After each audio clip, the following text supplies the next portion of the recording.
So the ground here is incredibly dry. Most of the time people put lights too close to the trees. We're pulling it back as far as we can go. If we go any further back, we're using well lights. But the ground is really hard. This is what we use to put our fixtures into the ground, or our luminaires in the ground. So what Kevin's doing here is he's making a pilot hole, and as he's doing, he's pulling it out. Our fixtures have a base that is much wider, so it gives us a place to really tap it. So he's going to get that hole deep enough, put it in, and then do just a couple taps onto the stake and get that perfectly set in the ground. So our team now is at the point of starting to run some wire.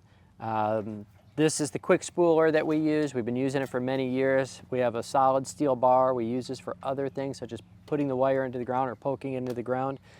We're getting ready to lay the wire into the ground. The trench is all set at minimum 6 inches, a lot of spots. The ground was a little more wet, even though it's been real hot out lately. We did get enough rain and that it softened the ground, so we were able to get 9 inches in most spots.